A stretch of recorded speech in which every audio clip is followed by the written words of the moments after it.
ஆஞ்சநேய சுவாமி இருக்கிறார், அடுத்த பக்கத்தில் ராமர் சன்னதி இருக்கிறது, நாம் ஒரு பக்கத்திலே இருக்கிறோம்.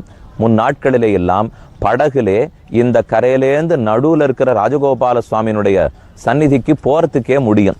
ஆனால் இங்கிருந்து இப்போது நாம் சேவித்துக் கொள்ளலாம். ஆக ஹாரித்ரா நதியினுடைய கரையில் இருக்கிறோம். இதற்கும் பெருமானுக்கு நெருங்கின தொடர்பு. ஹாரித்ரா என்பது மஞ்சள். ஹாரித்ரா நதினா மஞ்சளெல்லாம் விரவி கிடக்கிற நதி. இந்த நதி எப்ப மஞ்சளாச்சு? பார்த்தா நிறம் பச்சையாத்தானே இருக்குன்னா இது கண்ணன் வாழ்ந்திருந்த காலத்திலே சரித்திரம். இந்த நதியிலே கோபியர்களோட கண்ணன் ஜலக்கிரீடை பண்ணுவன். இப்படியும் அப்படியுமாக விளையாடி இங்கிருக்கிற தண்ணீரை எடுத்து வாயிலே போட்டு அதை கொப்பளிப்பன். இந்த தண்ணீருக்கு என்ன ஏற்றம் தெரியுமா? கண்ணன் வாய் கொப்பளித்த தண்ணீர் இதுல இருக்குங்கிறது தான் ஏற்றம். நாமெல்லாம் வாயை கொப்பளிச்சா எச்சல்னு தள்ளிடுவோம். ஆனா கண்ணன் வாய் கொப்பளித்தால் அதுதானே நமக்கு மகாப்பிரசாதம். தூய பெருநீர் யமுனை என்று ஆண்டாள் பாடினாள். இது தூய பெருநீரான ஹாரித்ரா நதி. அப்படி கண்ணனும் கோபியர்களும் இங்கு குளிக்கும் போது அவர்கள் மஞ்சள் பூசி விளையாடுவார்கள்.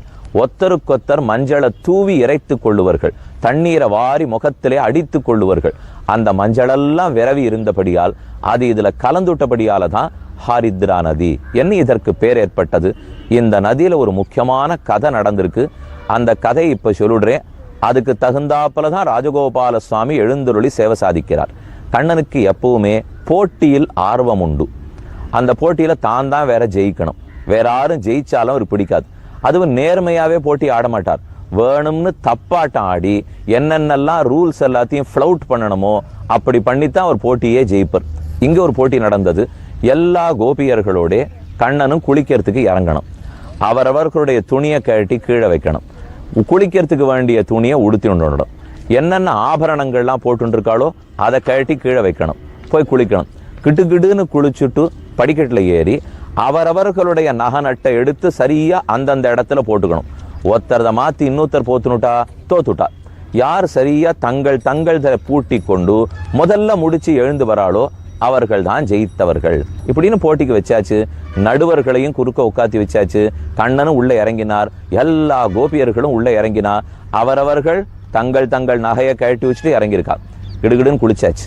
குளிச்சுட்டு மேலே ஏறி வந்துட்டு அவரவர்கள் எடுத்து போட்டுட்டே இருக்கிறச்சே கண்ணன் பார்த்தார். ஒரு பெண்ணு முடிக்க போறா.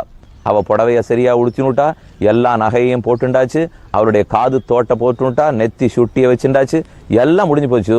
அவ ஜெயிக்க போறா. இன்னும் ஒரு நிமிஷம் கொடுத்தா அவ ஜெயிச்சிருவோம். கண்ணன் பார்த்தார். நாம தோக்கிறத பத்தி இப்ப கவலை இல்லை, அவ ஜெயிச்சுடக்கூடாது. இதுலதான் அவருக்கு ரொம்ப நல்ல எண்ணம் போல் இருக்கு. அதனால சட்டுன்னு என்ன பண்ணார், அந்த பெண்ணனுடைய 2 தோட்டையும் எடுத்து காதுல போட்டுக்கிறதுக்கு ஒரு தோடை காதுல போட்டுனுட்டா. இன்னும் ஒரே ஒரு தோடை மட்டும் போட்டுக்கல.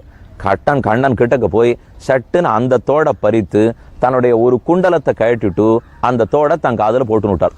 இது பார்த்தா என்ன தோணும்னா, ஒரு காதுல கண்ணன் குண்டலம் சாத்தின்னு இருக்கார், இன்னொரு காதுல தோடு போட்டு இருக்கார். குண்டலம்ங்கிறது ஆண் பிள்ளைக்குண்டான நகை, தோடுங்கிறது பெண்ணுக்குண்டான நகை. இப்ப மாத்தி போட்டுனுட்டாரோ இல்லையோ. இதனால அந்த பெண்ணு எப்படி தோத்து போயிட்டாள்னா, அவளுக்கு ஒரு காது தோடு விட்டு போச்சு இல்லையோ. அவரவர்கள் சரியா தங்கள்த போட்டுக்கணும். அப்ப அந்த தோடு அவளால போட்டுக்க முடியல. அதனால அவளும் தோத்து போயிட்டாள். இப்ப கண்ணனும் தோத்து போயிட்டார். ஏன்னா அவர் மட்டும் சரியா போட்டிருக்காளா? 2 குண்டலத்தை போட்டுக்கிறதுக்கு பதில் ஒரு காதில் குண்டலம், ஒரு காதில் தோடு. தாட்டங்க குண்டலதரம் வாம தட்சிண கரணயோகோ என்ன ராஜகோபாலனுக்குன்னு இருக்கிற ஸ்லோகம்.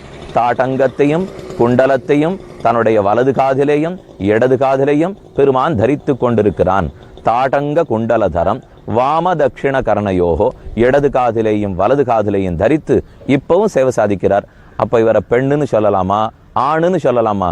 ஆணல்லன் பெண்ணல்லன் அல்லா அலியுமல்லன் காணலுமாகான் உளனல்லன் இல்லை அல்லன். அவன் ஆண்னு சொல்லவா பெண்ணுன்னு சொல்லவா? எல்லாவற்றையும் தாண்டி மீதூர்ந்து இருக்கிற புருஷோத்தமன் இல்லையோ.